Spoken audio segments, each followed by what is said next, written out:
Have you checked out ChevetteReport.com? It's the newest cigar media outlet to keep you in the know with all things cigar lifestyle related. From press releases to reviews, we have it all covered. Be some of our first members to join ChevetteReport.com and be a part of the next step in the cigar culture.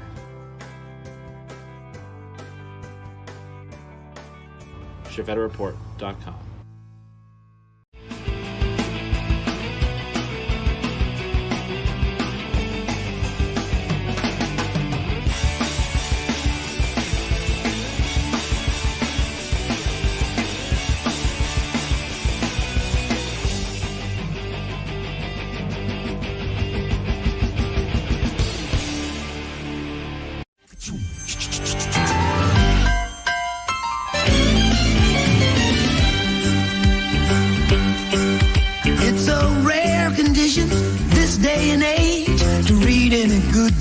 On the newspaper page, and love and tradition of the grand design, some people say it's even harder to find. Well, then there must be some magic clue inside these gentle walls, 'cause all I see is a tower of dreams, real love bursting out of every scene. It's the bigger love of the family.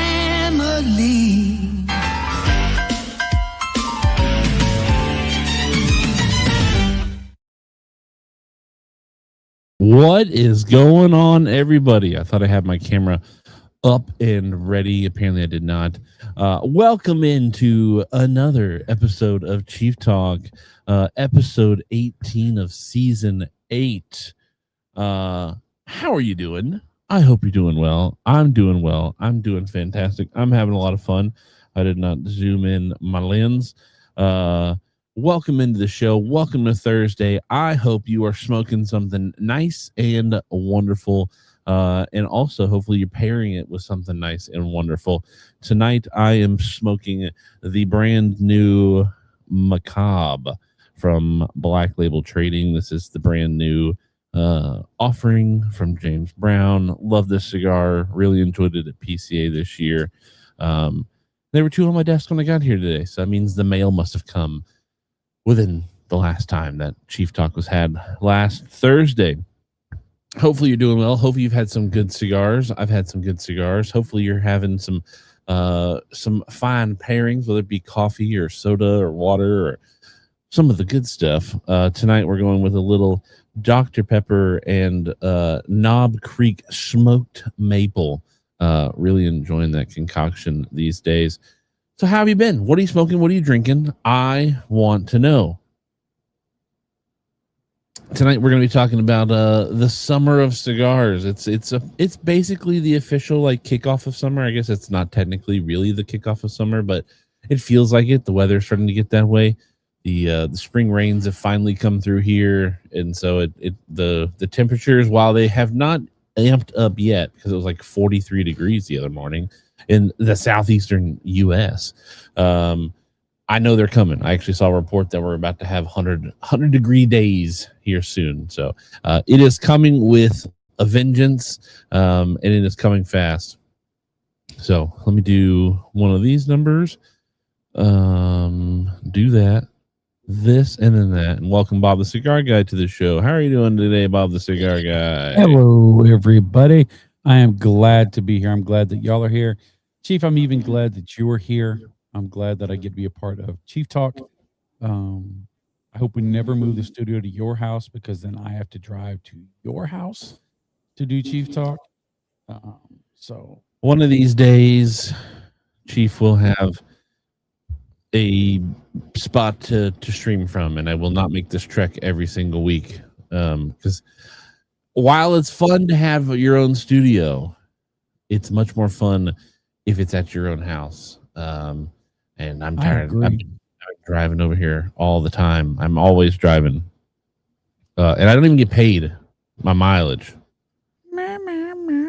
You got 2 cigars today, didn't you? That has nothing to do with my mileage. the price of those 2 cigars. If you had to pay for them, So would be less welcome than in to Cigar Pop, Fireborn, Michael Zakvik, Charles Adamson, Gary Zanstra, Banker, John. Welcome into the show. Looks like you guys were chatting it up over there in the chatty room. Fireborn, Supremo Tobacco. Welcome into the show. What's up, Brad Haney? Bob Ellis, what is going on? Sammy Flo, welcome in. Matt the Man Brugger, welcome to the show. Hopefully you all are doing well. Banker John says smash that like button. Absolutely. Before we get any farther into the show, if you are let's do one of these again. Ba, ba, ba, ba. Get Bob off the screen. If you are watching over on the YouTubes, do make sure that you have liked the stream. Make sure you're subscribed to the channel and make sure that you've got that bell notification on so you can see all the updates and things that go out over there. If you are over on the Facey Books, the Books of Face, the Boomer social media network, do hit the like button, do hit the follow for the page and the little clicky bell so that you can get notifications when Bob the Cigar Guy pops. Actually, don't do that. I hate when I get the automatic, like, hey, Bob the Cigar Guy posted. And it's like, hey, I didn't sign up for these notifications.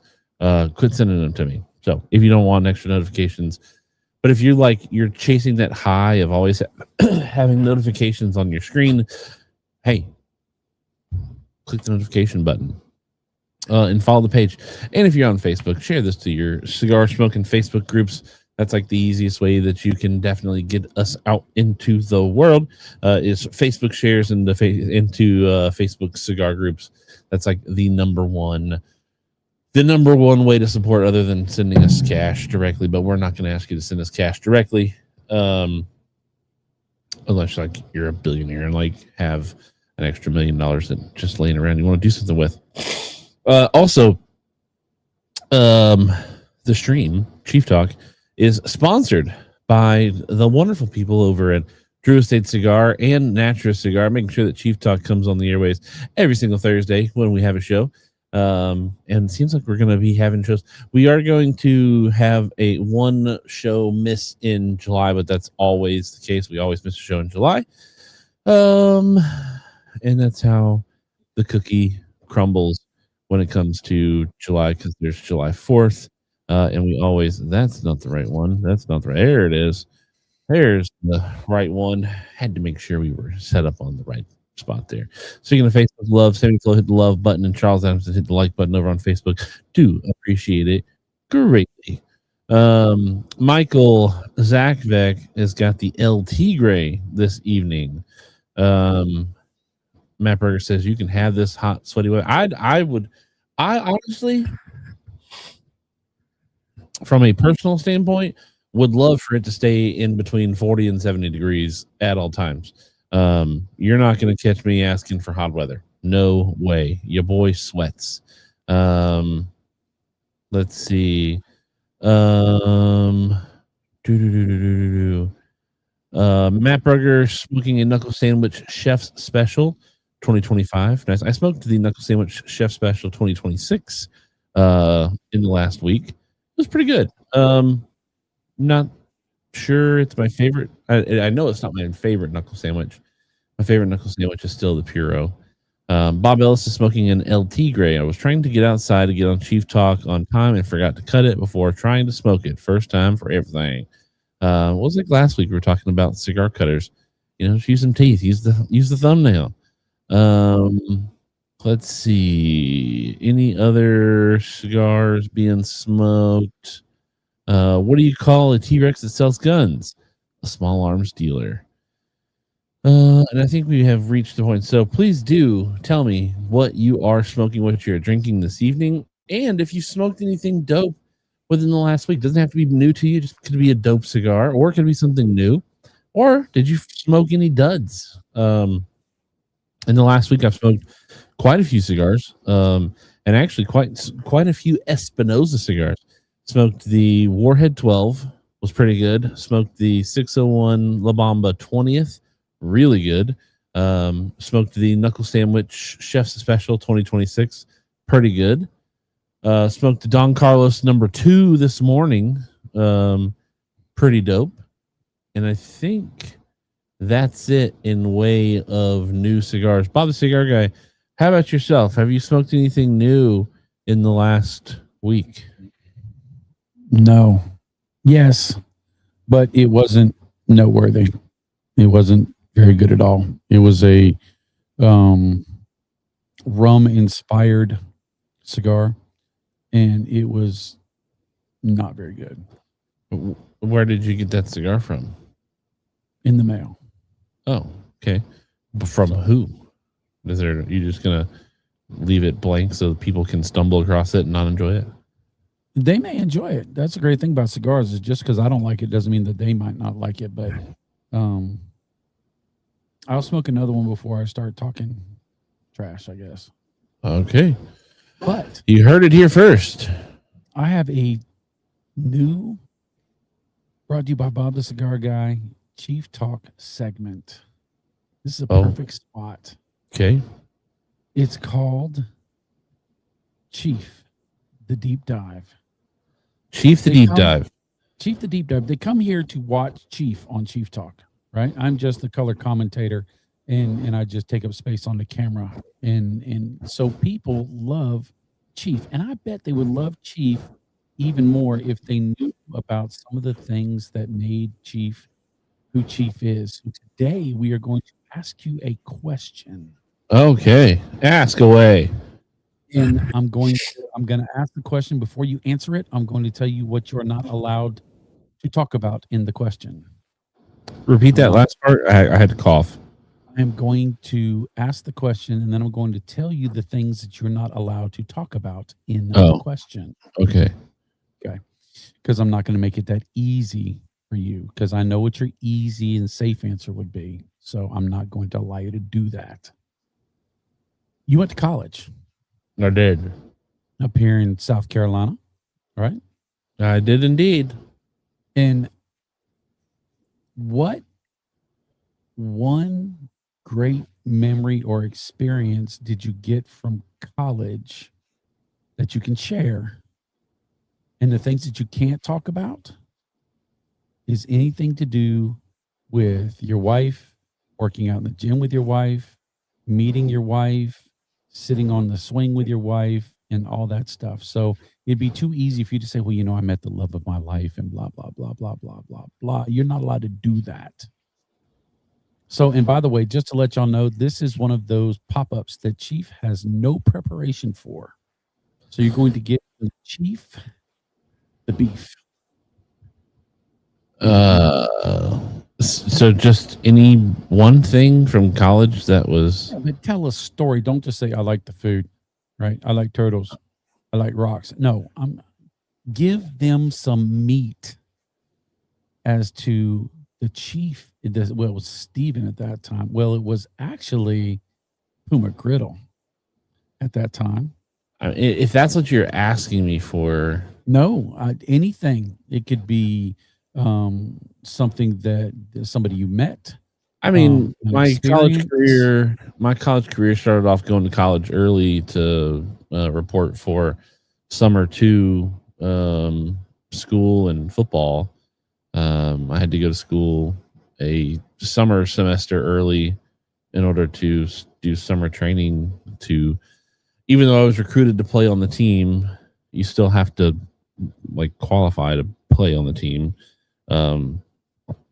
Physically, obviously you want to make sure that you can actually perform at a collegiate level athletically. And that was like 2 weeks of slaughter of 3 practices a day. One of the practices was like a calisthenics kind of sort of wake up at 5 o'clock in the morning, be at the school gym at 5:30, work out, doing mat drills for an hour and a half. And that was intense because it's kind of designed to push you to your limit. Obviously, it's not anything like a military thing where it's like a mental strain. I mean, there's a little mental tenacity that you have to get out of it. I mean, you have to be mentally tough to play collegiate sports, or you should be at least. But then you would go and recover for a couple hours, and then you'd go and do an actual practice on the field, and then you'd go eat, and then you'd recover, and then you'd go do another practice. That was a lot of fun because the last practice of the 2-week 3 practice deal, it's like a midnight run test, and if you were there in the spring previous, you didn't have to qualify if you passed it during the spring. Well, obviously, as a freshman coming in, you haven't even started school yet. You have to pass this calisthenics test. So they do it in summer 1. I didn't go in summer 1, so I went in summer 2. And so you've got most of the football team who has been, weeding out these brand new recruits coming onto the field to practice and do life with. And they expect you to, you have a certain amount that you have to pass, and then there's a certain amount that you are expected to complete, and then there's the full course. So I can't remember what it was. It was a bunch of running drill. I remember the running drills. I can't remember how many it was, but it's basically like basketball court suicides on steroids. At 12:30 in the middle of the night, they got the stadium lights on, and all your football guys are out there cheering you on or ragging you and trying to get you to quit or whatever. And let's say, they expect you to do 20, or they're going to do 20. You have to pass 15. Nobody makes it past 19 or something like whatever it is. Only the elite make it to all 20. And I can remember making it past 15 and it being a struggle, and then getting to 16 and starting to gain like a support of, holy crap, this freshman's coming in and he's doing this thing. And then on the 20th one, being absolutely gassed, but being hyped up all around me by a bunch of dudes who are like, holy crap, this freshman's come in and he's taking part of this butt kicking course. And there's a chance that he may complete the 20th. Now, I wasn't the only freshman doing it. There were 2 other freshmen who were still doing as I was. And that was kind of what was keeping me in. It's like, I got to keep up with these guys because they're full ride scholarship guys. And maybe if I show that I am as good as they are, then I can also get a full ride athletic scholarship. I did complete the 20th rep or whatever the last rep was. Did not get a full ride scholarship because of it, but that was intense. And that made a lot of really good, fun connections with coaches and players. So hopefully that's something great. Hopefully that's fantastic. I didn't know that story. I remember your first 2 weeks. We stayed in town, and I remember how you were just questioning life at some point, which let me know that you were doing what you should be doing, because at that age, a young man ought to be pushed to the point to where he doesn't know if he's got it. And then when you get out there and you do it, you build that forever moment. So thank you for sharing the deep dive with the Chief. Yeah, deep dive with Chief. There's a deep dive. So commit that to your memory banks, everybody, because I guess that maybe Bob Cigar is setting up himself to be able to go back to this footage and pull out questions for red poker chips if we ever hit 10,000 subscribers. So awesome. Commit that to memory. We are 255 away from 10,000. Cigar Pop says, hey, y'all just got back from shopping, so no cigar. We'll light one up. You got time? Michael Zakovic says, smoked the Warfighter Garrison Rosado this week. Great cigar. I smoked the Macanudo. Is it Macanudo? I think it's Macanudo. Macanudo Sumatra. It is Macanudo because it's right here. The Macanudo Sumatra. Actually a pretty good cigar. And I think it's like right around the $8 point, which was nice. Really enjoyed it. Buddy 493 says, I smoked a Red Meat Lovers filet mignon the other day and loved it. Can you compare these to other sizes of meat lovers? I don't know when the last time I smoked a filet mignon was. Actually, I can't remember the last time I smoked a Red Meat Lovers that wasn't either the fritanga or the spicy beef stick, which is just a fritanga in a different vitola. I do know. So this is my love-hate relationship with Red Meat Lovers, the cigar. The original pre-releases that came out 6, 7, 8 years ago or whatever it was. Really loved those cigars. Loved them in their paper bundle packs. Thought they were really good. And then the whole entire brand went national.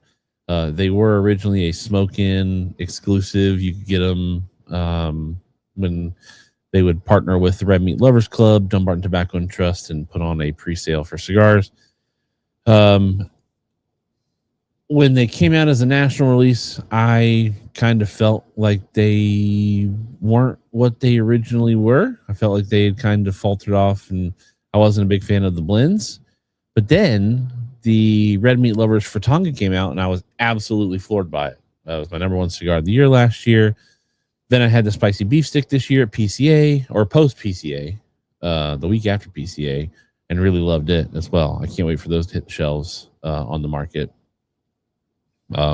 So unfortunately, I cannot give you like a comparison. All I know is that the Red Meat Lovers Fratanga and spicy beef stick are my two favorite of the Red Meat Lovers Club cigars. Now, being a tobacconist, I probably should do a better job and pick up some of those cigars and smoke them, because we have them in the humidor. We have 4 sizes of Red Meat Lovers outside of, 4 sizes, maybe including Fratanga. So I should probably do a better job and get a hold of those. What about you, Bob Cigar? I know you smoke some of the Red Meat Lover stuff. I do. I have, but I can't quantify. Now, Steve Saka blends, even if all the blends are the same, and I don't think they are, he blends to the Vitola, so the size makes a difference as far as flavor. All of them, if I remember correctly, have that Red Meat Lovers DNA, right? You get that. It's when it was first created, it was created to pair with steak, a steak dinner. And so it's got that strength to it. It's got that fullness to it. It's got some depth, and it will cut through the fat, and it grabs your attention. As far as the difference between all the difference, I couldn't tell you. I've got a box of Red Meat Lovers Club in there, the one that was a cutting board, and I haven't. They're all cutting boards. They're all cutting boards. Yes, it was the first year they had cutting boards. So that could be one. That could be the ribeye, the filet mignon, porterhouse. They're all cutting boards. So I don't smoke many Red Meat Lovers Clubs. Out of the different blends, usually last year was different, but usually I would rather grab an Umbagog, a Sin Compromiso, Brulee, or the original Silver Mesa, Elegante, and Cedro. Those are the ones that I grab faster when I grab anything from Dumbarton Tobacco and Trust. And a unicorn, if I had boxes of unicorns, but I don't.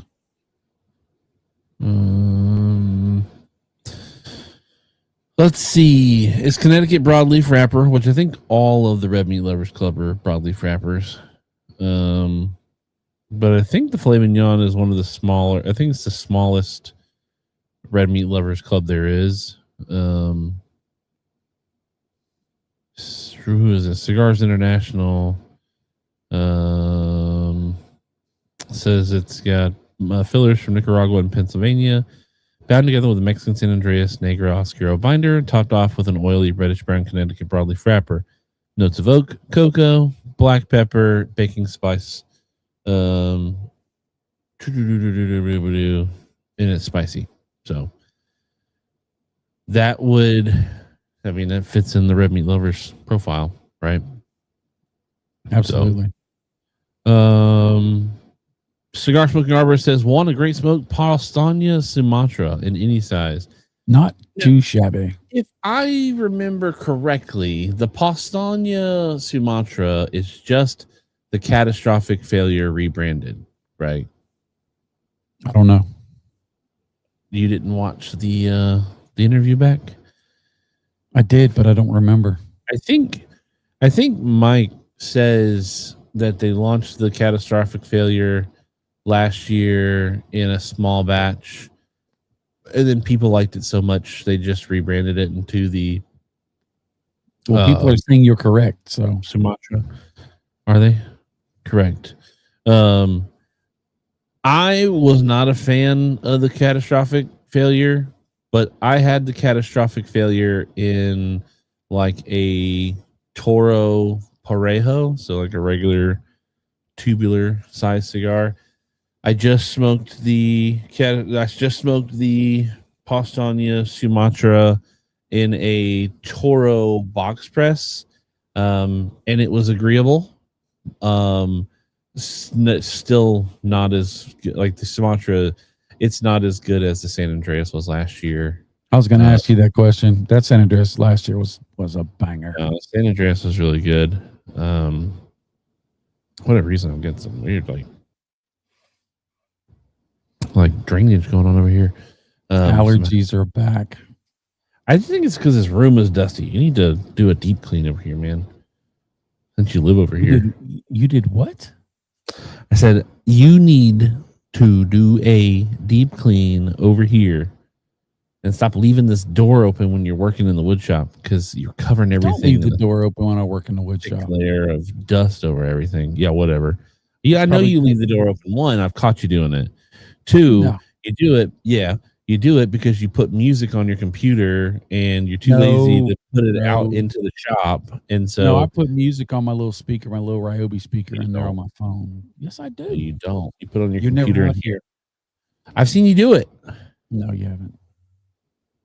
No, never. Well, yeah. The dust collection in here is telling on you.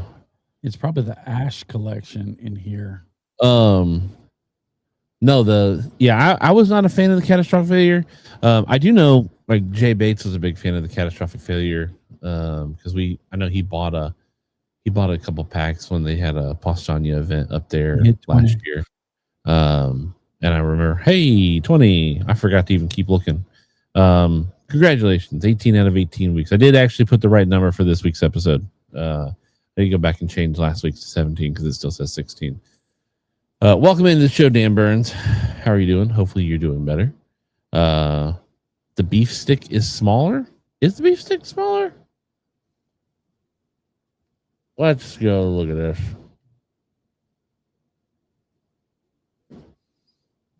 There's Mackie Bergson.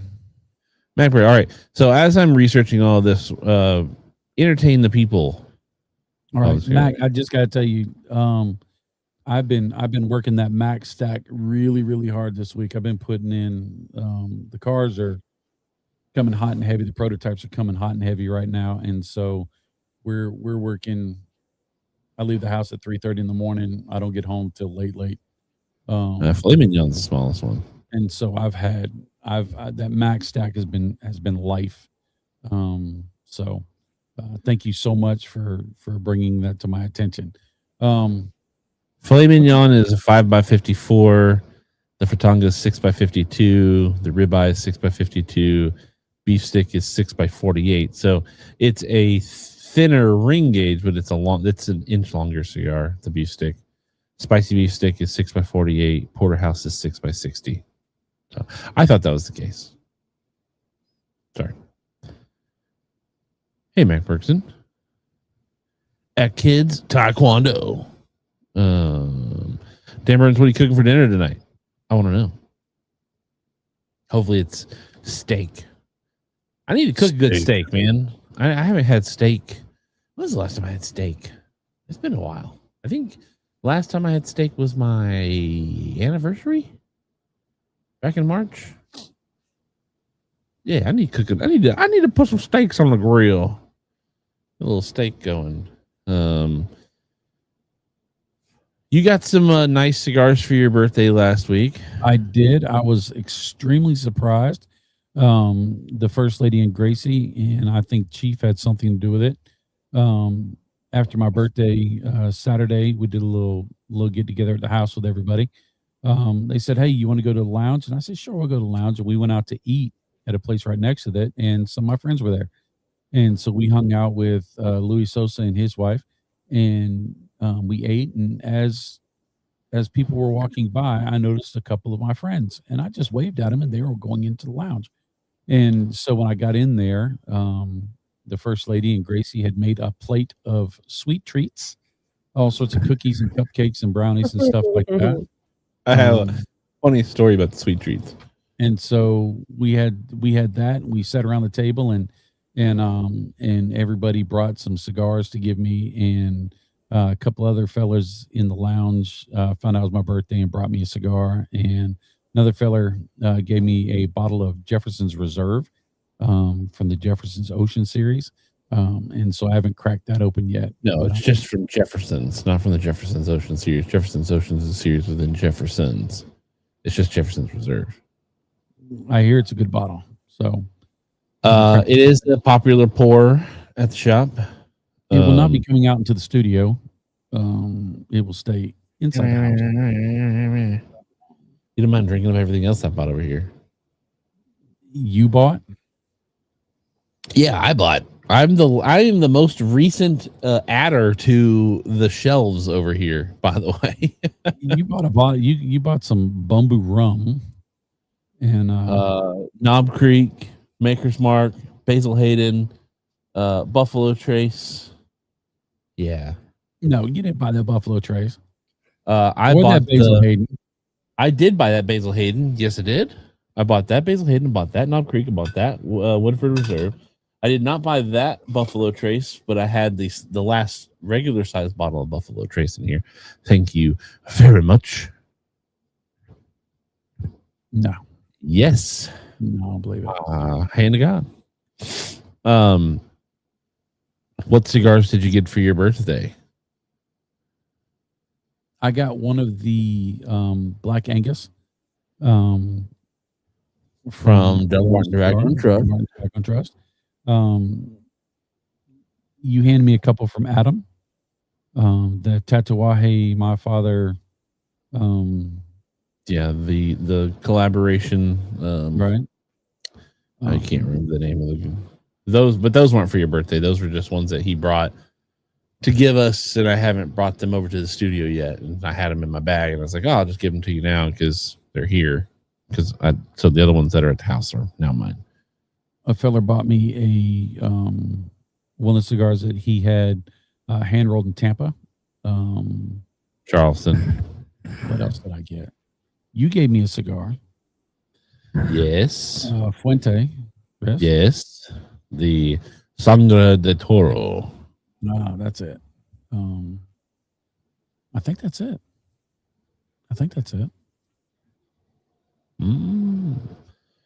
A pretty good collection of cigars there for your birthday. Welcome in. It was Jay all Bates. for being completely unexpected. That's for sure. Looks like everybody's having tacos today. Dan Burns is making tacos. Bob Billis had tacos. Matt Berger had tacos for lunch.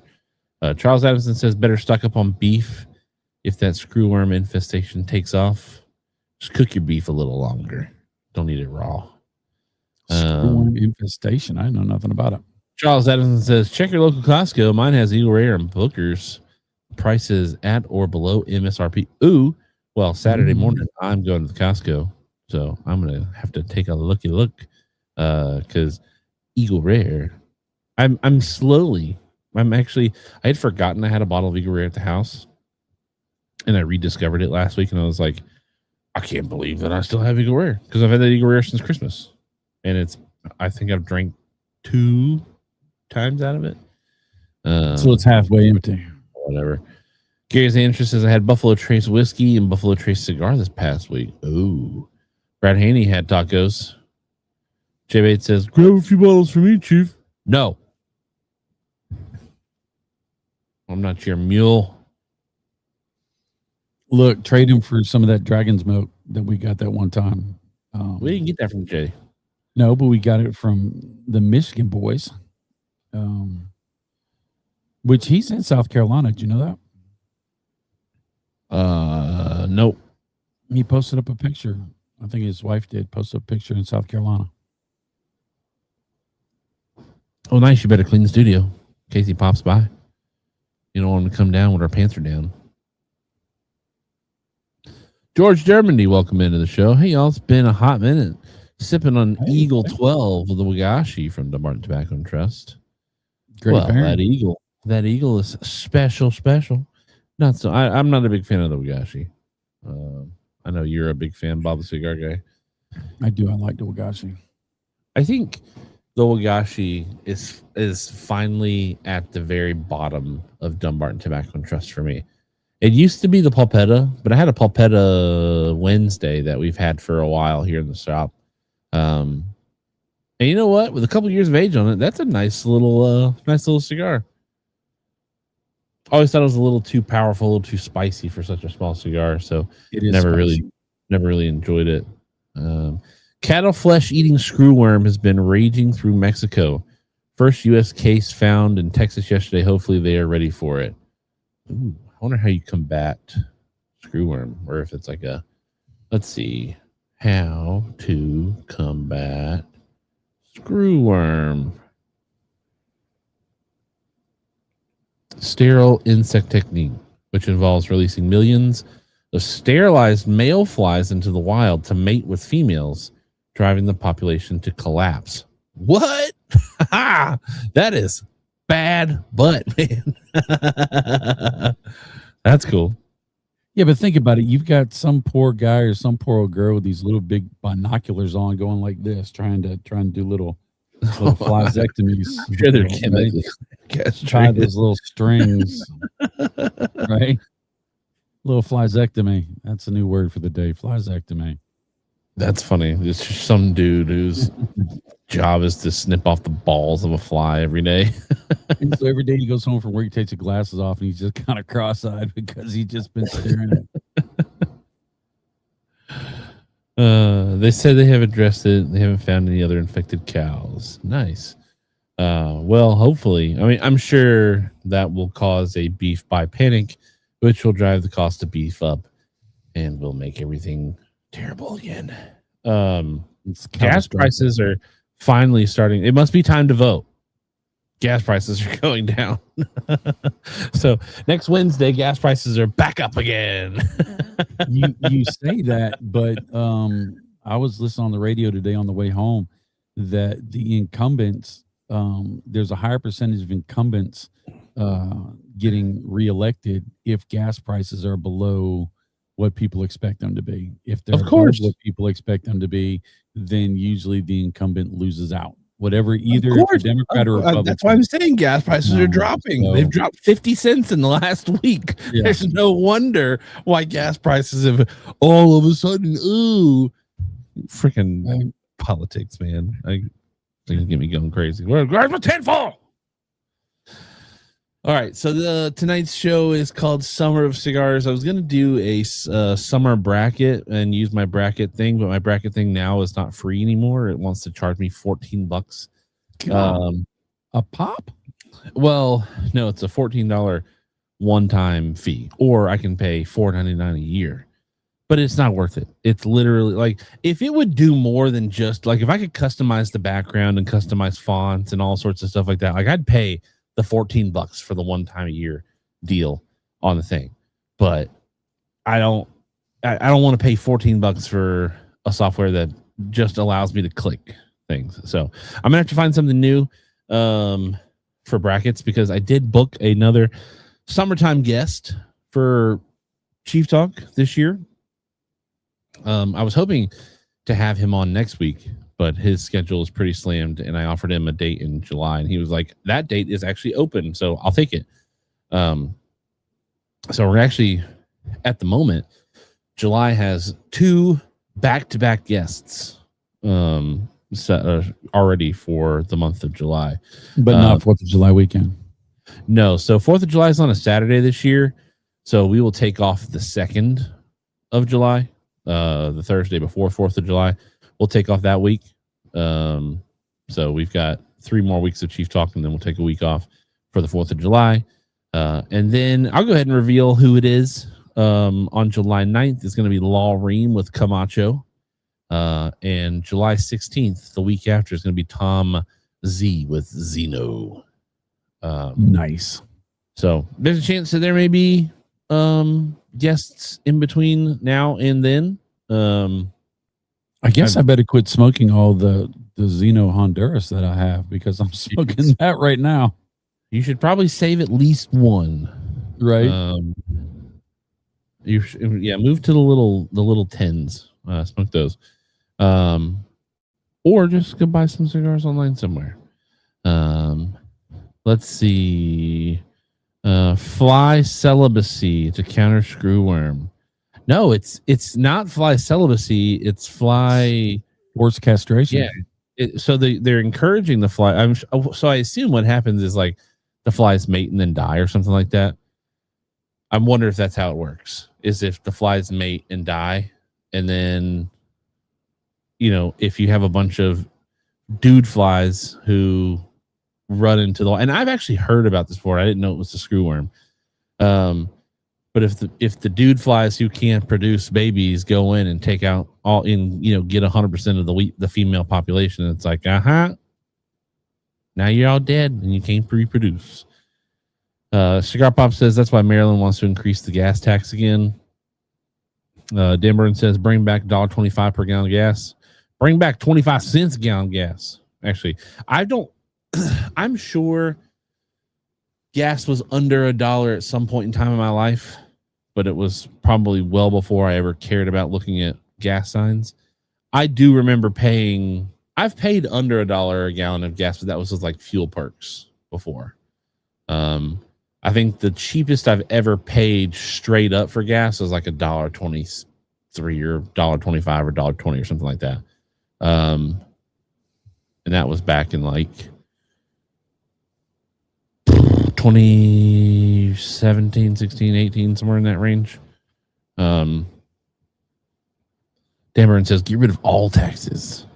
And then Brian Supremo Tobacco says, I love law. I love law too. Irradiated male flies. Well, don't create a radiation problem. That's how you get fallout. Do you want fallout? Way back in 1993, it was 75 cents. I was 2 in 93.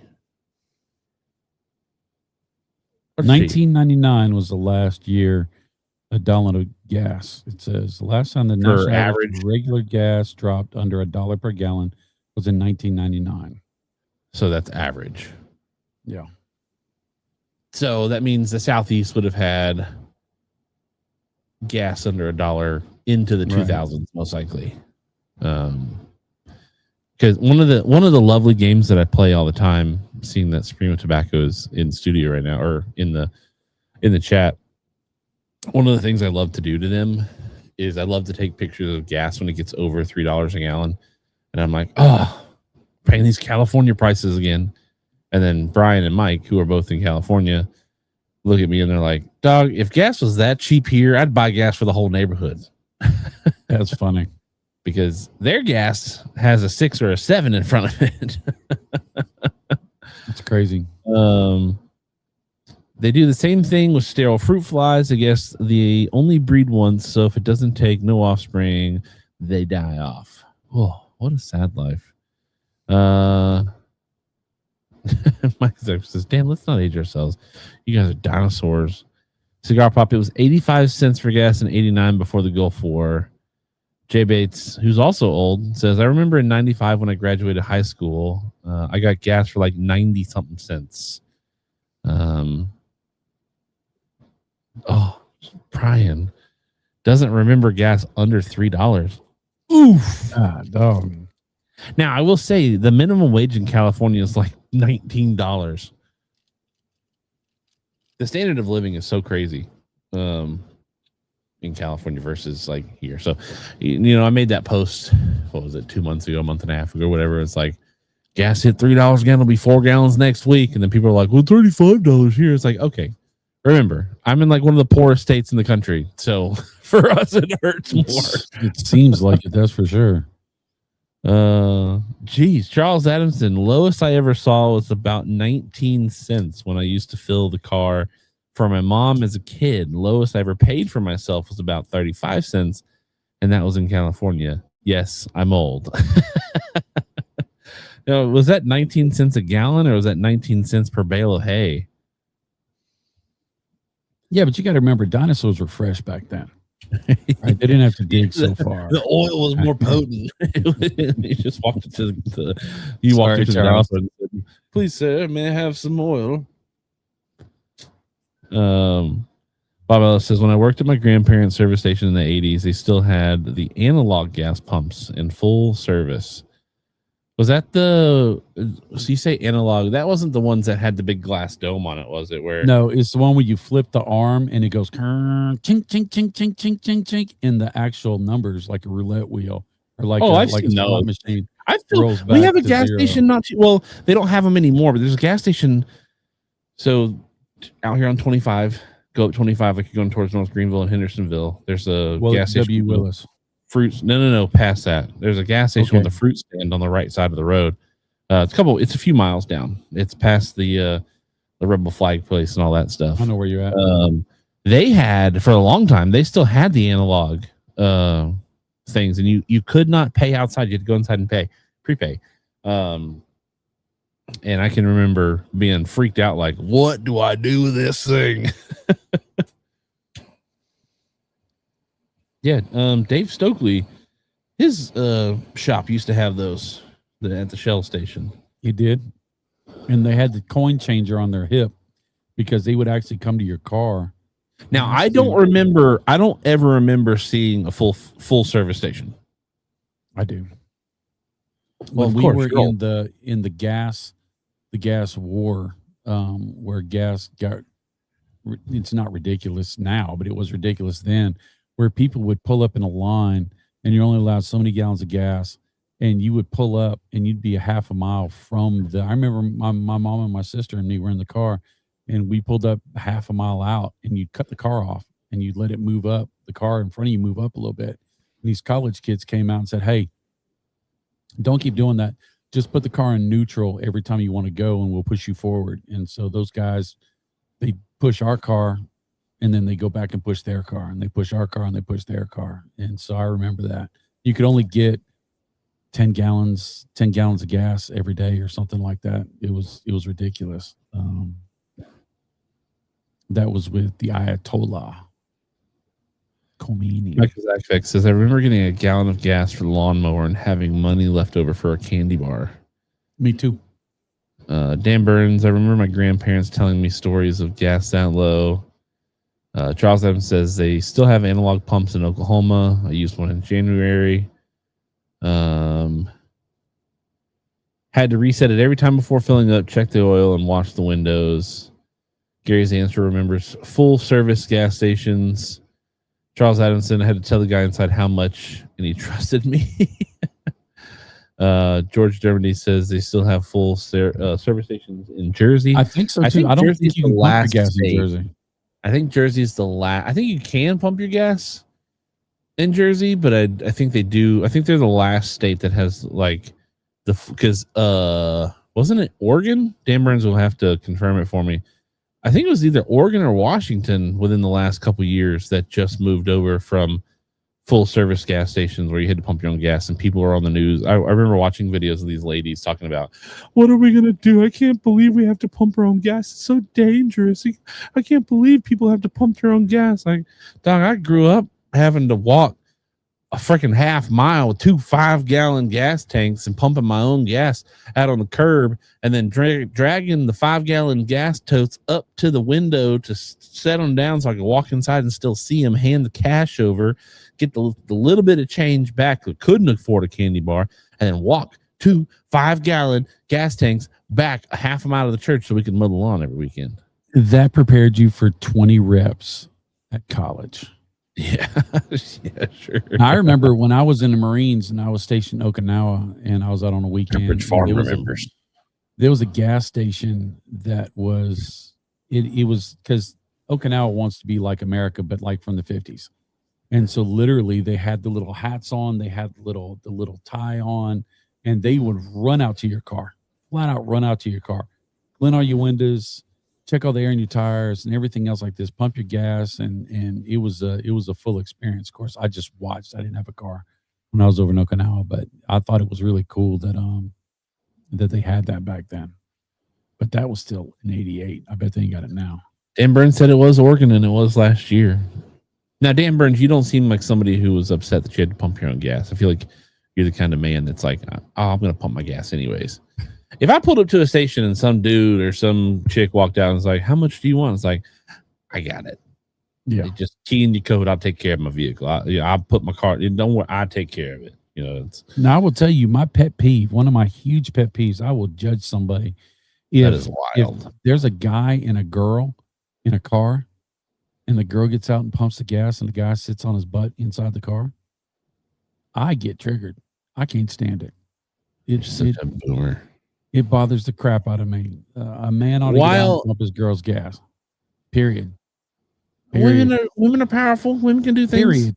If they're by themselves, that's fine, but they should not have. Women can do anything they want to. They shouldn't have to. Next thing you know, you're going to say that women shouldn't show their face. And no, I don't have a problem with that at all. They should keep their unmentionables covered, but I don't mind them showing their face. Sammy Flo says, "Yeah, just got it in New Jersey a few days ago. Attendant pumps it for you. That is wild. I've never ever had an attendant pump gas for me." Well, we got a road trip to Jersey, I guess. We do. We got to go see Matty Rock. That means we got to drive. I'll just rent a car over there. No, we'll make it a memorable moment and drive to Jersey. That's a that's a long drive, man. That's a long drive. I don't know if I'm ready to commit to that with you. We drove long drives and you were painful. We drove to Philadelphia. We drove to Philadelphia. Oh, we drove to PA. Yeah, we drove to Philadelphia. Long drives with me are not painful. If it wasn't for long, if it was not for long drives, you would not be sitting here on Thursday night. Oh, it's still painful. So you're welcome. Because I've either got to listen to you chew things that I shouldn't have to hear chewed, or snore. Because Bob sleeps. Bob sleeps. I handle business when I get there. Sammy Flo says he got out and pumped his own gas. My man. Bob Ellis says, "I remember when my grandparents started taking credit cards, like the sliding machine with." I can remember that. I can remember the thing for the credit card. I assume that had to have been for what? Just so that they could send off that information like at the end of the night to corporate or whatever to verify that credit card was used for a purchase? No, that's what you would do is you would submit that to your bank, and your bank would submit it to the credit card companies. Oh, so it was like how many days did you have to submit it? Oh, dude, it could be, if you used a credit card like that, it could be a week. If you went into a department store like Moss Brothers or Belk Lindsay's, back when they were Moss Brothers and Belk Lindsay's, my grandmother used to go in there and she says, "Well, I got 2 weeks till that hits." And then they would mail you your bank statement, and then you would have to mail them back a check to pay whatever fees and whatever you have to pay. All your bills were paid. I used to float checks all the time. That's what we used to call it. I go to we need money. I know about floating checks. I understand that part. I understand that the same thing. I understand that part. The credit card one is kind of wild with the thing, because I can remember. I don't remember who I was talking to not too long ago. We were talking about the how all the old Walmart checkout lines used to have that really big open laser in the middle of the checkout thing. And you could literally just look in there and see the mirror spinning around with the laser on it. And you can just look at it. It's like, I wonder why you have eye problems at 34 years old. It's probably because I was staring at Walmart lasers. But that's back when Walmart's had atriums and arcade machines. That's how I know I was raised by a kid, is because every time we went to Walmart, Dad always had 75 cents so he could go play his monster truck race game out in front of Walmart. Really? Yeah. Really? That's because when I was a kid, they didn't have the video games. They had the horse that you could ride on for a quarter. And I remember every single time we went to ride on the horse. We don't have any money for that. We're poor. Every time we went to Walmart. So that's funny. We're gonna transition this into like trauma bonding here. So every time we went to Walmart as a kid, Bob, the cigar guy, would make sure that he had 75 cents on him, because and this is not a joke. It's not me picking fun of Bob the Cigar Guy. This is like an actual legit thing. Bob the Cigar Guy would, and again, I was raised by a kid. You were 21 when I was born, so you were young when you had me, because I was 25 when I started having my own kids, and I've been young with my kids, whatever. So I can remember you going out and like leaving mom at the register, or leaving her to continue shopping, to go out to the atrium, and we'd follow you out there, and you'd sit down in the, the bucket seat with the speakers behind the head and the thing, and you'd play that stupid game where you could race the monster trucks and the cool fast cars and whatever. And I remember like that's what you did, and then mom would be like, all right, you ready to go? And you'd be like, oh, I'm almost finished. And then it's like, all right, I'm taking the kids to the car. And I'm like, no, I want to watch Dad race this video game in the front of Walmart. So speaking of, growing up and not having stuff, and now that you have money to do stuff, like you were saying, you didn't have the 50 cents to ride the pony in the front of the store, so you paid 75 cents to play the video games in front of Walmart. We didn't have the money to like get us like really fun, cool toys all the time. We got some fun, cool toys. But Lego has come out. I was going to the Lego thing where you just had your son so that you could go say, honey, he needs more Legos. Right. And you don't get just the regular Legos. You get you get to put the stuff together with the Legos, so you have a kit or whatever. Lego has come out with a new technology called the Smart Brick. Have you seen anything about the Smart Brick? No, I have not. So the Smart Brick is literally a brick that has lights and sounds and sensors. It actually has a small optical sensor in it. It can tell colors. And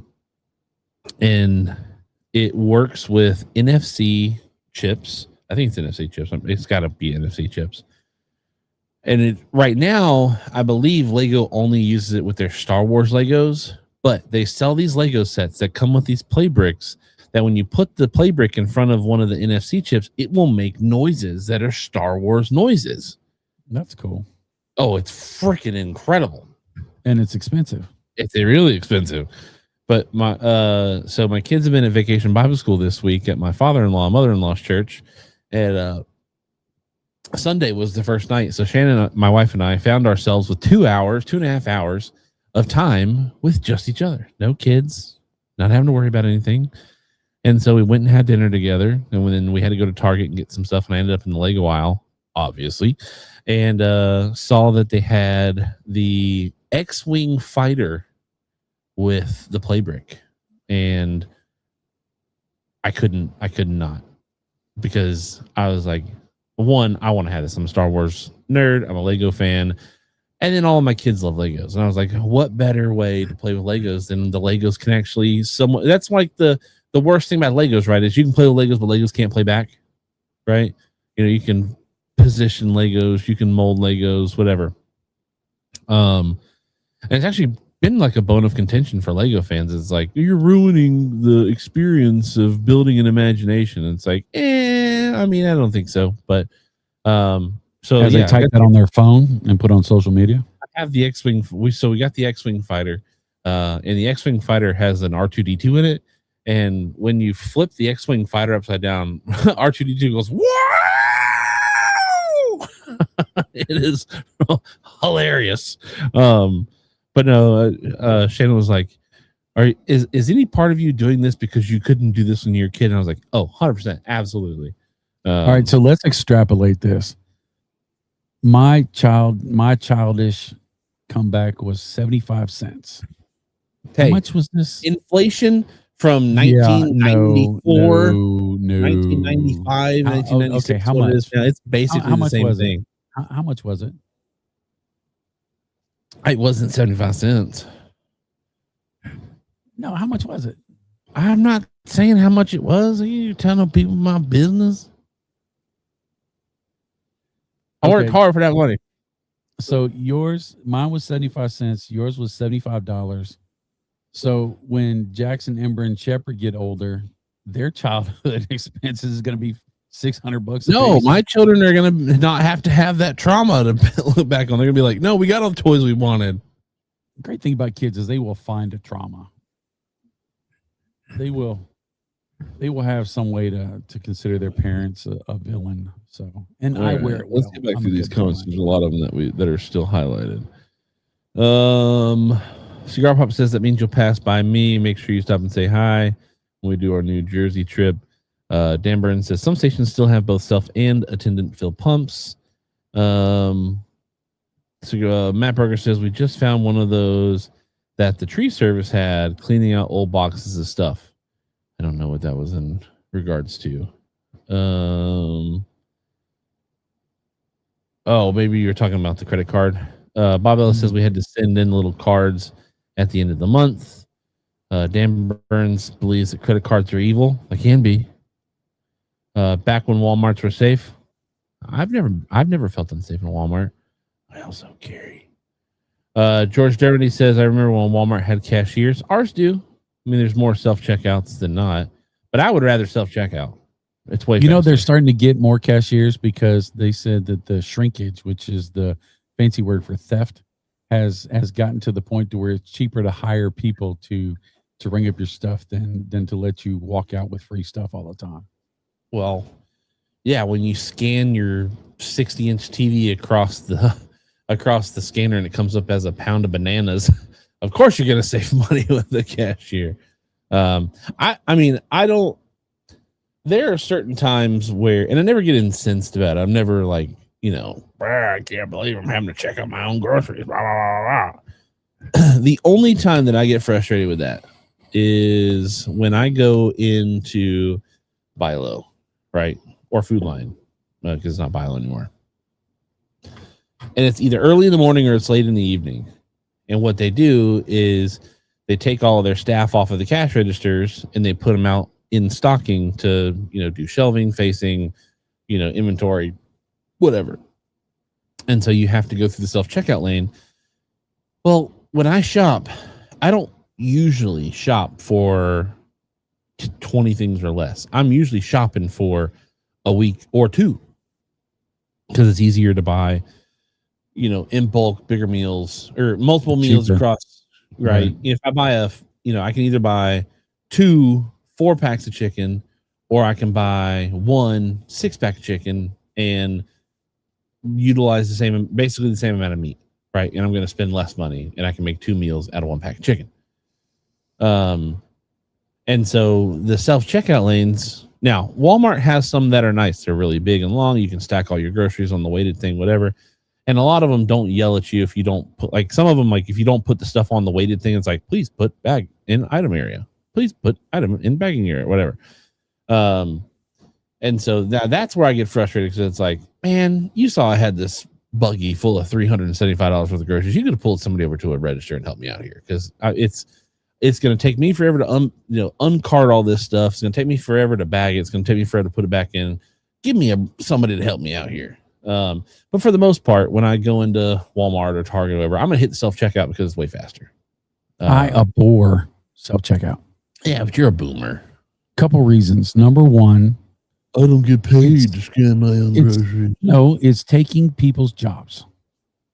If Walmart or any other company who's doing these self-checkouts said, okay, now that we're doing this, we are going to cut our price by 2%. And everything's going to be a little bit cheaper because we don't have to pay as many people. They don't do that. So what they do is they get rid of the jobs and they keep that money for profit. They're making enough profit as it is. And, a service should be a service. Just like when you go and you order, there's a Chinese restaurant that we pick up Chinese food at sometimes. And you literally order your own food and they just give it to you and they're asking for a tip. And you're picking it up at a window. I'm sorry. You didn't do anything.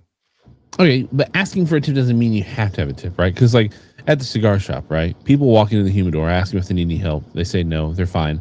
They grab their cigars, they leave out.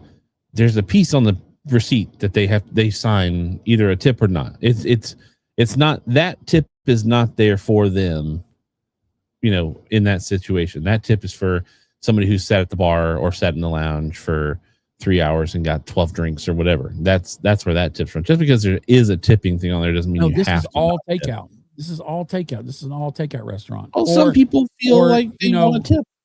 You go to the restaurant now, and when you scan your card, it gives you the opportunity to choose tip. And at the very bottom, it'll say custom or other. But the tips start at 18% now. Inflation, baby. No, no, because no. 10% It's just for a good suggested service. amount. You don't have to tip that amount. Mm. Nobody's holding the gun to your head and saying, hey, you have to choose one of these. It has the other. So, yes, it is kind of shady because there was a study shown that when there is a suggested amount of tips, people usually choose the lesser amount of tips. So what they did was they said, fine, instead of doing 7, 12, 15, we're going to do 18, 20, 25 or 18, 20, 23, whatever for the tips. And so we're just going to choose the lowest option, which the lowest option would have been more than the highest option had they done 7, 10, 12, right? Now, there has been a study shown that since 2023, people are more likely to hit the no tip or custom tip option now. But for like the first 3 or 4 years that was rolled out, people were just hitting the lowest option. And so that's why the lowest option started going up where it did. Now, see, here's another thing. Here's another thing, and I'm going to get grumpy on this one. Be prepared for me to come back.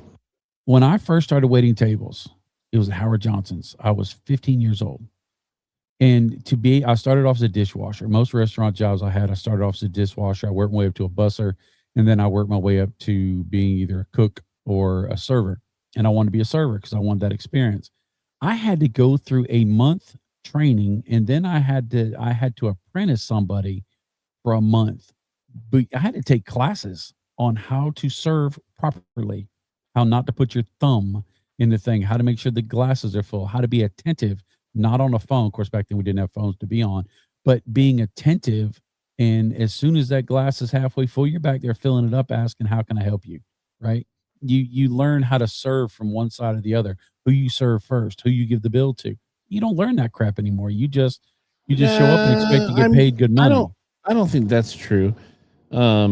I think that there are still, I mean, I have to take server training classes. Yes, but yours is different. I mean, I'm talking about most restaurants. I'm not talking about your highly expensive restaurants, but I'm talking about just your regular old go in, and now you don't go in and spend $20 on a meal for two. You go in and spend $50 on a meal for two. Well, that doesn't have anything to do with your server. It's the screw worms, right? I mean, it's inflation. Obviously, is like the easiest answer, right? You know, inflation drives up across everything. So because it drives up across everything, everything gets more expensive, right? So if gas prices go up, all of your food prices go up because you had to truck in your gas. You had to truck in your food to the shop. So everything gets more.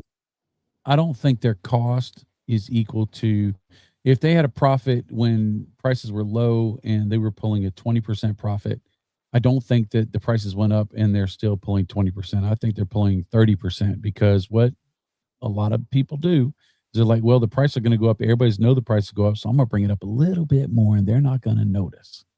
You know what they should do is restaurant owners, chains, whoever, should be forced to pay above minimum wage and a livable income for their servers and dishwashers and whatnot, and then just not accept tips. I agree. Pay a server $25 an hour, right? Pay a server $25 an hour and hold them accountable. Right. And then don't accept tips, because I agree. If I'm going to go work at a restaurant for 8 hours and I'm, relying on, I'm getting paid a super fair market wage, if you ask me, how much do you think I should tip? Hey, if you don't want to tip anything, don't tip anything. And that's one question I get at the shop all the time. I've gotten it probably, 10, 15 times in the 10 months that I've been working at the lounge. I get people, a tip. What should I give you a tip for? Hey, it's just, subjective. If you want to put something there, put it there. If you don't, hey, don't. I am not going to get pissed off at you as a customer because you decided not to tip. Whether you should have tipped or shouldn't have tipped, I am there having a good time, making sure that you have a good time because I care about the industry. Also, Right. my boss, he is very much I want to pay employees a fair market wage and above market wage. And so I'm not working on a waitress salary, right? I'm not making $2.17 an hour and relying solely on my split of tips to make sure that, I'm, making enough to afford a house or whatnot. But honestly, if we want to get out of this tipping culture, if we really are incensed enough that we don't want to tip, well, let's argue and fight for paying servers and waitresses and waiters. I and don't disagree. whatnot, above fair market value for their job, and stop tipping altogether. I agree. Europe doesn't tip. When we went over to Europe, they said they frown upon tipping. Right. Of course, they get a living wage for their service. But you know what? One of the other things that bothers me, and the first lady is a magnet of this, the waitresses, the waiters, the staff will dump all their problems on your mom, and they will just complain about life or complain about this or complain about that. Or I went through a grocery store a couple days ago, and the girl was complaining she was tired and that she has 3 more hours to work and this and that. I didn't come for that. I'm coming as a customer. I'm coming as, don't gripe about your job. Do your job and make sure that I have good service so that I will come back next time. And I know I'm probably in the minority of that, but we're not friends. I don't expect you to tell me your life problems unless I invest in you. If I invest in you, that's fine. But just to come up and say, "Hey, how you doing, man? I gotta tell you, my life sucks." And da da da da da da da da. I think one girl. Go ahead. This one girl, we were in New Orleans, and this lady comes up. She goes, "It really sucks that I'm a little older and I need this job, and the manager gives the best seats to the girls with the biggest boobs." And I'm sitting there going, number one, you don't need to be talking about that business like that. They pay your salary. You don't complain about it on the clock, complain about it off the clock. But then to say something like that casts shade on every other employee in there. And I think that's kind of crappy as well. So my goal, and this is as somebody who is currently working in the service industry, right? I am in the service industry as a bartender, as a humidor, tobacconist, a cigar sommelier, if you'd say. And you are much better than a cigar jockey. The people that just don't know anything that just sell cigars. Sure. I mean, you're a tobacconist. I've watched you. You have that skill set. Well, in one of the things that like I have fallen in love with that side of, because originally I was kind of apprehensive about being a bartender and whatnot. And while I have gotten better at making cocktails and pouring drinks and knowing, the recipes to margaritas and things like that, I still do enjoy the cigar side more by a large margin for sure. But my goal is to grow the culture at the shop. My number one goal is when people come in, they want to stay. And if it's somebody who comes in who's just doing a grab and go situation, they were treated in such a way, or the vibe was in such a way, or the energy was in such a way, they're like, man, I want to come back. And I get that a lot. Multiple times this week, I have had people say, man, this place is dope. I love the energy that's going on here. I need to come back when I have time. And it's like, heck yeah, you do. Absolutely. Work from home, bring your computer. We got a big, long 12-foot table. Come sit down and work with us. And I'm not so much concerned with the, hey, you're going to spend 6 hours here, so you need to make sure that you're ordering 2 drinks an hour or 20 cigars or whatever. I just want you to be there because you're making Cameroon, the cigar shop, the cigar culture, a better place when you're here and connecting with people and making friends and smoking good cigars and drinking good drinks and whatnot. Like, that's my goal, is to make sure that that's something that's happening at the time. Gary Brooks brought up something that was really, really fun, and I see this a lot. He says, I always tip on my single cigar purchases, but they like it when I throw boxes onto my tab. I'm not tipping for the boxes, just the rest of my tab.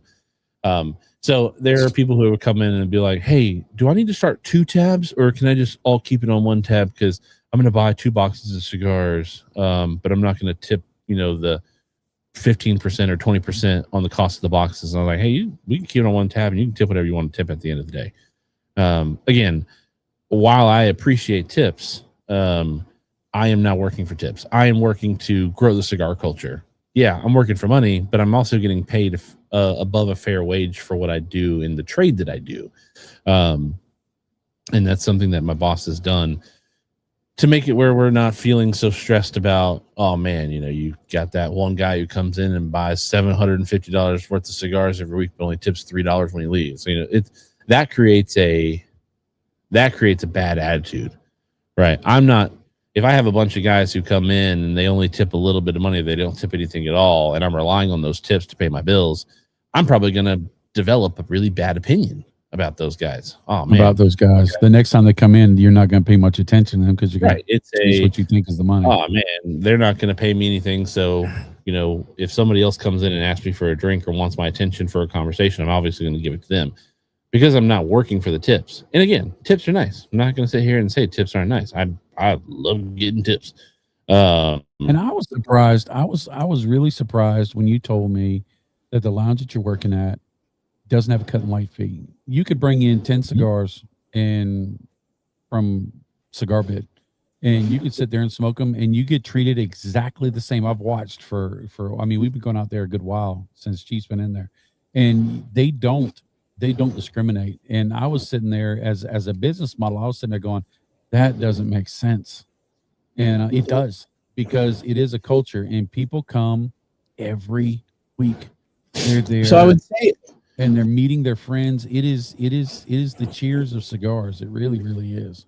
Yeah. So I would say, I agree with you. Like on a business model, it doesn't make sense in the sense that you're letting people come in and smoke cigars and they only get water, right? It doesn't make sense from a business side. From a culture side, it does make sense. It's long money too, because if you go into a lounge by yourself and there's nobody else in there, you're like, why is nobody in here?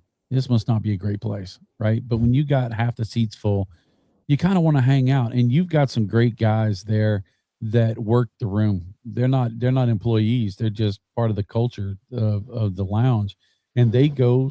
It's like a job for them to go say hey to about everybody. They work the room the whole time.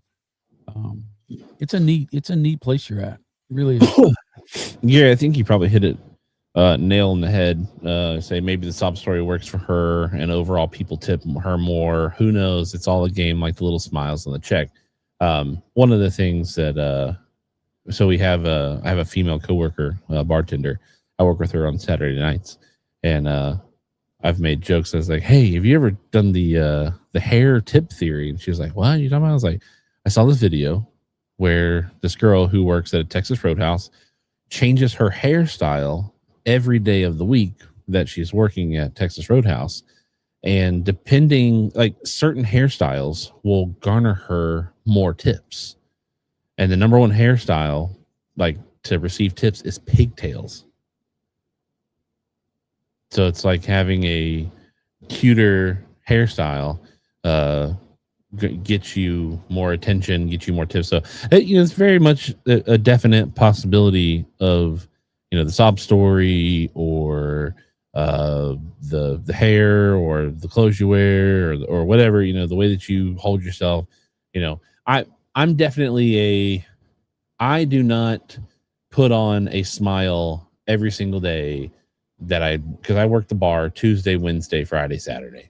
I don't put a smile on behind the bar so that I can get more tips. I don't work the lounge so that I can get more tips. I don't work the humidor so that I can get more tips. I work the humidor, I put the smile on, I work the lounge, I work the bar with a smile on and with a great demeanor, because I don't know what kind of day these people have had. For me, right, a cigar is a way to calm down, a way to relax. And I want you to be able to come into the shop grab a cigar, bring your own cigar, get a glass of water or a pour of Glen Alecky or whatever, and relax and just have a good time. And I don't want Cameroon to be the spot where it's like, you know what? I did not feel like I was at peace in there, and so I'm not going to go back. I Right. want you to come back so that you can add to the culture. That's kind of why we do Chief Talk, right? Chief Talk is not we're going to do a guest on the show every single week so that we can continue to gain a whole bunch of followers. We're doing Chief Talk every single week because this is a spot for us to hang out as father and son, as channel co-workers, whatever. But also a time for us to smoke cigars, relax for ourselves, and create an environment for currently 22 people across Facebook and YouTube to sit and have an hour or two every single week that they know, hey, I can sit and smoke somebody.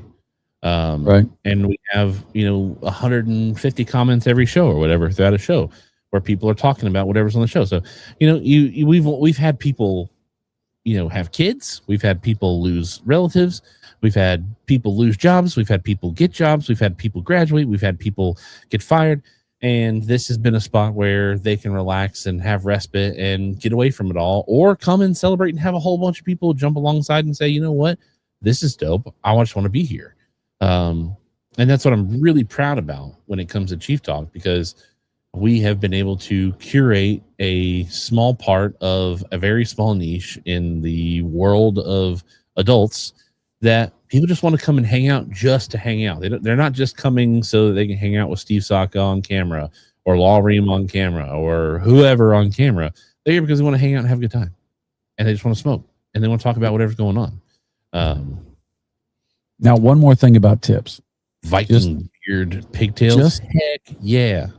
Just to if there are ladies who work in the service industry, restaurants and such, guys like me usually send the check once we pay with our credit card or debit card. We'll send the receipt over to our wives, and our wives will write out the tips. If you are a waitress and you come up and you put your hand on my shoulder and call me sweetie, you ain't getting no tip. Whatever. Being so fragile. No, I'm just saying. I've never got that way. No, I have. No. It's happened, but I don't. My wife and I don't feel like that interaction is going to put a huge spur in our relationship. It's not spurring a relationship. It's disrespect. Like if you were at a restaurant and some guy came up and there was room on the end of the bench, and he sits down next to your wife, or he puts his hand on your wife's shoulder or something like that, you would probably feel some sort of way about that fella, not about your wife, but you'd feel that way about that fella. Like, are you kidding me? I think that's more of a cultural thing too, in the sense that normally, primarily, when men do that kind of sort of things, it's predatory. When women do that kind of thing, it's maternally. It's like a motherly kind of sort of thing. Now, there is definitely a flirtatious aspect that could be there. I don't know. If I walk up, if I go to a drive-through and the lady calls me honey through the drive-through speaker, like, I'm not going to get incensed about that. Or if we go to a drive-through and there's a dude and he calls my wife doll or through the speaker, like, it's not going to bother me. Like, okay, you do you, dude. Now, if he started talking sideways, like, yeah, now there's definitely a decorum, right? But I'm not tracking on your sailboat there. Gary Brooks, fella gonna get his butt whooped. Thank you very much. I'm good with honey. It's everywhere.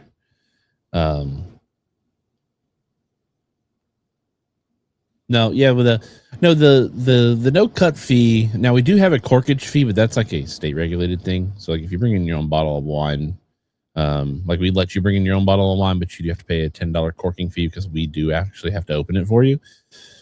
And then I think, if I remember correctly, we have to keep your bottle too, and we have to pour your glasses. We can't let you. I think that is the rule. So you can bring the bottle, we can open it for you. We have to keep the bottle. We can pour you the bottle. Because there's only 5 pours in the bottle of wine, standard pours. We have to keep the bottle. But that's also so that you don't.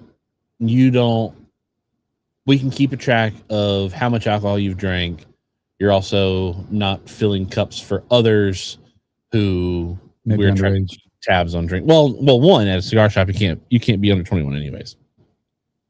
And that's kind of where I do like the rule, because if from a business standpoint, from a protecting myself standpoint, if we had people that were in there that were 18, boys and girls who were 18, just turned 18 and came in for a cigar, I have to make sure that they're not straw sailing through their mom or their dad or their friends who have alcohol on the table and they're drinking alcoholic drinks, but they can be there with their cigars at 18.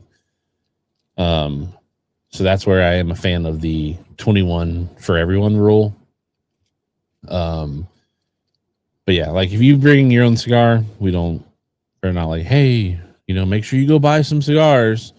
Now, if somebody I agree with Charles. It's to me, it's poor form. For me personally, I would never go into a lounge and not buy a cigar. Now, I've been into lounges before that I know their cigars are dry or they're not my selection. I would go into them first and I'll say, hey, I brought some cigars and I want to smoke my cigars. Am I boring you there, Chief? I just said a yawn. I mean, you're always boring me, yes. But I'll buy as many as I smoke at least, and I will purchase them first before I smoke my cigars. I think that's just. I mean, it's definitely like that's like the best thing to do in a sense of like, oh, I'm going to bring my cigars. I'm going to sit here and I'm going to enjoy your air conditioning or heat or TV or Wi-Fi or whatever. So I'm going to bring my 4 cigars in here. The gentlemanly thing to do or the kind thing to do is either buy a couple cigars or buy a couple drinks while you're there so that you're it's 21 across the country. That's definitely the appropriate habit to do. If somebody comes in like Wes from Deep Sea Cigar Co., who we interviewed at PCA. He's a member at our lounge.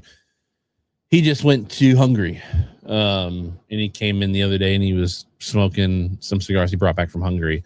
Or he owns Deep Sea Cigar Co., so he brings his own cigars into his locker and he puts them in his locker and he smokes out of his locker. It doesn't bother me. Now Wes is paying a membership fee every month. But even when people come in, we've got some older guys who come in who just like to hang out in the cigar shop, but they get their cigars from Cigar Bid. I was just talking to them about it the other day. They get their cigars from Cigar Bid. They were telling me, hey, you ever heard of Cigar Bid? I was like, yeah, I've heard of Cigar Bid. And so they come in, they get their cigars from Cigar Bid, they get a coffee, and they sit there for 4 hours and smoke 2 cigars apiece, and that's what they do. Doesn't bother me one bit because it's 2 people who are sitting in chairs. It makes the lounge look full. It's like our tip jar, right? We have a cash tip jar at the drawer. It's got change and a $1 bill in it at all times. When we take our money out of it, we leave the $1 bill. We leave a lot of the change in the bottom because it's like this is a tip jar. This is where I should put tip money. Right. It's a suggestive sort of thing. So when people are in the lounge, they're like, oh, look, there's people in there. We should go in there too. If you look into a lounge, there's nobody in there. There's 2 thoughts. Oh, I'm the first one. Or, ooh, I wonder why it's empty, right? If you see a restaurant that never has cars in front of it, it's like, when are they going to shut down? When are they closing? So I'm happy with seats or butts in seats because it makes it look like there's a lifestyle, a culture going on. And you know what? It works. You have dudes who come in and bring their own cigars, and then you have another dude who comes in and buys 2 boxes of cigars and sits there and talks to the guys at the bar. So you were talking about something funny about the sweet treats. You said you had a funny story about. You said you had a funny story about sweet treats. So Bob the Cigar Guy and company came in last week, Saturday, to hang out at the cigar shop. And they brought this plate of cookies and sweet bonbon things and whatnot. And my wife, my sister came, so both of her kids stayed the night at my house with my wife. And so I was asked, hey, when we leave, take some of these sweet treats and take them to the house so that the kids can have them because they were wanting some before they left the house and they didn't get any. So I came over with a to-go tray and I grabbed a whole bunch of them before I left, and I put them in the back room and waited to go home. Took them home, left them out on the counter, and then when the kids got up in the morning, they got up and went to get their sweet treats, and they said, "Oh, these taste terrible." You guys had inundated every single one of those cookies and bonbons and muffins and stuff with cigar smoke. And Shannon was like, "No, they can't taste bad." And she grabbed it. She took a bite and she was like, "Oh God, these are terrible." So they literally tasted like sweet treats that had sat for hours in an open air smoking environment. And I didn't even think about that.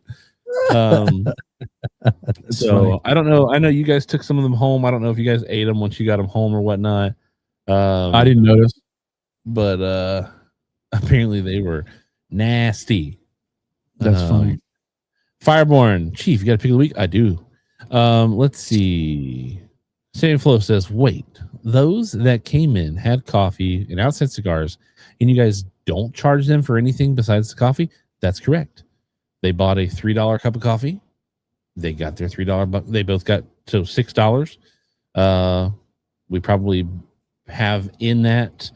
With labor, water, electricity, and a coffee maker that's been well paid off by now, probably, I don't know, 30 cents worth of coffee grounds and water. We made $2.70. So what, $5.40? And those guys smoked two $10+ cigars a piece, and we didn't charge them a single thing. No, absolutely not. I saw Gary Brooks had some stuff up here. Yeah, we do. If you bring your own bottle of wine, doesn't matter what kind of bottle of wine it is. You bring it in, it could be a $12,000 bottle of wine. We're going to charge you $10 to open it and drink it, and that's it. Pablo says, "I treat my wife with respect and expect others to also." Now that's 100%. No problem there. Gary Brooks says, "When I go to the Great Smoke outside of the event, I buy about $300 of individual cigars day one and don't feel like I need to buy every time I'm in there the rest of the weekend. I might, but I don't feel like it." And that's a valid point too, because we have member lockers, right? We have 120 member lockers at the shop or something like that, and all but a few of them are full. And we have dudes who will come in, buy 2 boxes of cigars at the beginning of the month, a one-time purchase, get their member box purchase price purchased, put them in their locker because the locker is humidified and they're at the shop, and they come in every single day. They go in, they grab a cigar or 2 or 4 out of their cigar box, their cigar locker. They'll grab their cutter, they'll grab their lighter, they'll sit down, they'll get a Coke or they'll get a coffee or a Guinness or whatever, and their tab for the whole entire day will be $7.22 or $1. Yeah, but they prepaid. They basically prepaid, right? Right. But like, they're, that's totally an acceptable thing. Like if you come in, like you go down to the Great Smoke and you spend $300 on, cigars that smoke in, you prepay. You prepaid. You paid for those cigars. You paid for your spot, to be there. But again, for me, if you come in and we've got a guy who comes out, I don't have a problem with him. We've got a guy. He's a small business owner. He owns his own landscaping company. He found our shop because he was at a storage unit facility, and our owner was getting a storage unit there to pack up some of our stuff that we have at shop and at his house that don't require humidification, to just put so he doesn't have to keep his garage full of stuff that we use at the lounge. And the guy was like, "Yeah, it's the Cameroon cigar, blah, blah, blah." He's like, "Oh, there's a cigar shop." So he came downtown Greer, found out there was a cigar shop, and realized that we have Wi-Fi that he can get onto, and he can work from the shop. And he comes in and he gets a water, and he just sits there and has a good time. And I talk with him, and we talk about stuff. And he's big into conspiracy theories, so I'm like, "Hey, tell me some of your fun ones." And we've built a pretty fun little relationship in the sense of like, just, "Hey, man, how's it going? What's on the YouTubes today?" And he doesn't buy a single thing. Maybe a water. Water's free. Doesn't smoke a whole lot of cigars. He has bought cigars on a day that I wasn't there. But he's been coming for almost a month now, and has maybe spent $40 in the month that he's been coming there. And Yesterday, we sat and had a conversation. He's like, yeah, I'm thinking about becoming a member. I was like, how about that? He wants to become a member so that he can just store some stuff at the lounge and not have to worry about taking it back to his apartment, and then just come in and get the 10% discount every single day on coffees or whatever, and then box purchases and whatnot. He's a business owner. So if he wants to, he owns a landscaping company. So if he wants to supply his employees with cigars at a Christmas party eventually, he's going to be able to do that at a pretty cool deep discount. So yeah, no, when it comes to Sammy Flow, if they come in and light their own cigars and they just get a $1.46 soda, they only paid $1.46. George Ernie says, what about the young folk who only have IDs on their phone, working part-time in liquor store? It's a no-go, boss. Always get the comment, it's good for the police, not good for the liquor store. Now, if you come into the shop and we ID you and you don't have your ID on you, sorry, you cannot purchase anything. And you cannot sit in the lounge either.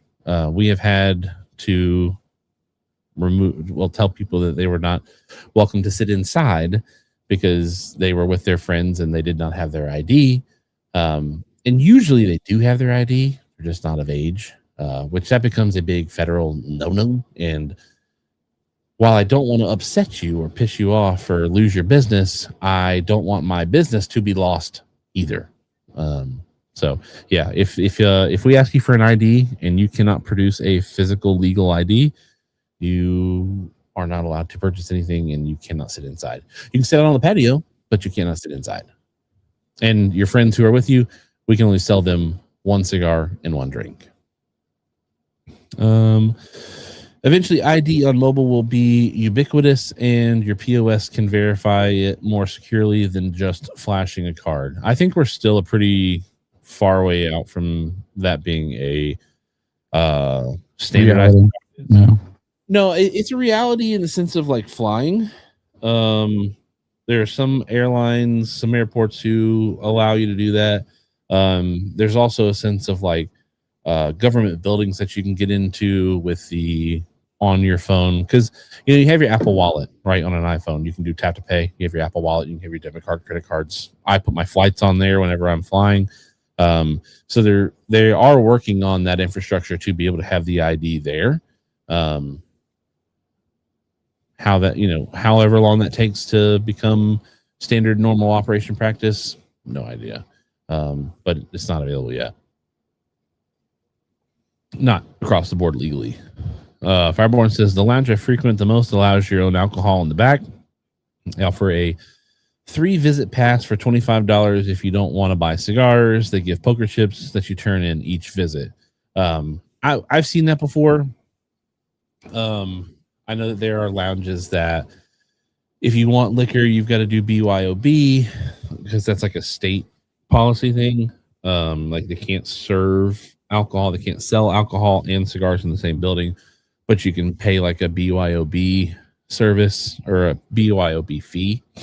So that's definitely a thing. That's not a thing with us. South Carolina, you can buy alcohol and tobacco in the same shop and consume both at the same time. In the state of South Carolina, we only do the cork fee because we do have wine drinkers. We do have a selection of wine. We have like 4 Cabernet Sauvignons and then a couple white wines that we keep refrigerated and things like that.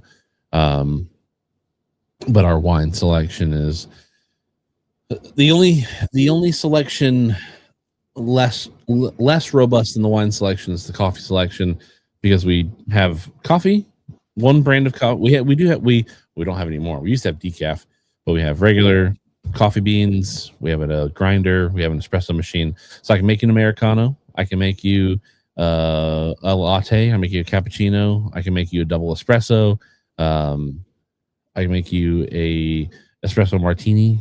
But like it's like 5 options in the coffee realm. Now we still have 24 people watching. And I'm going to encourage you to continue as long as you want to, but it is coming to be 9:55. 3:30 for me is going to come very. No, we're going to end here because I don't have my keys to lock the doors. You have them in your box. No, I cleaned my box out and I took my keys out accidentally. They'll be back in next week. Gary Brooks says, I didn't even realize when I flew last, but they didn't ask for my boarding pass or ID. Just face ID'd me. They always ask me for my ID. They still do the face scan thing. Sober Cigar says you can put your passport on your phone. It's accepted for domestic flights. Charles Adamson says the POS needs the tech to read your digital ID securely. Until then, need a hard card. Let's do the stick pick of the week. And then actually, let me pull this comment off the screen so I can get to the stick pick of the week. This week, it is a recurring winner. Actually, he won last week, Jay Bates, with that beautiful Dojo Dogma sun-grown on a nice springy day with the flowers. The river looks a little low there, Jay Bates. Talk to your water management. That's a joke. But Jay Bates wins this week's stick pick of the week. He sent me a text talking about he had bad internet tonight, so he was not able to watch and stay concurrent with the stream. And then Bob the Cigar Guy, 30 seconds go. All right, so you have homework for this week. Oops. Nice to see you on the camera. Hold on. You have homework for this week. Take care of yourself. If smoking cigars gives you a moment of peace, a moment of pause, it is not selfish. It is self-care. So take that moment for yourself. You give to everybody. You provide for everybody. You do all the things that you're doing. Do something for yourself. Refill that tank. If it's walking in the woods, if it's spending time doing this and that, if you're in a project, or if you're working on something, do it. Just take time for yourself intentionally. That's your homework for this week. And next week, when you come back, I'm going to ask you, what did you do? That's it. I love you. Thanks for being here. Chief, close it up. Well, hold on. Where'd it go? There I am. Do that. There we are. No, thank you all for hanging out with us this week. A lot of fun. I'm sorry the pick'em bracket did not work. I'm not paying $15 a month for that thing.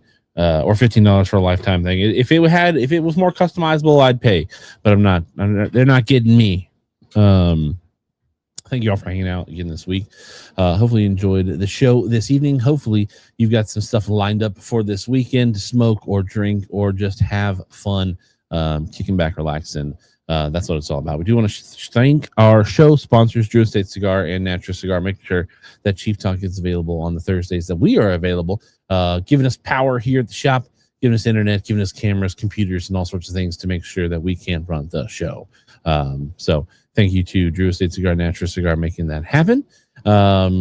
Next week, we are back again. Going to be having fun. There is a chance we have a guest on next week. It's just going to depend on whether somebody gets back to me about their schedule and when it works out for them. If not, we will be on the telly or the phone or the tablet or however you're watching us. Hopefully, you're not watching us on the screen of your refrigerator and we're blasting across your whole entire kitchen. But if we are, hey, your ketchup is low. Go get some ketchup. Thank you all for hanging out. And we'll see you next week. Bye-bye. Yeah, time to relax. Whew. Man, I'm beat. Whew.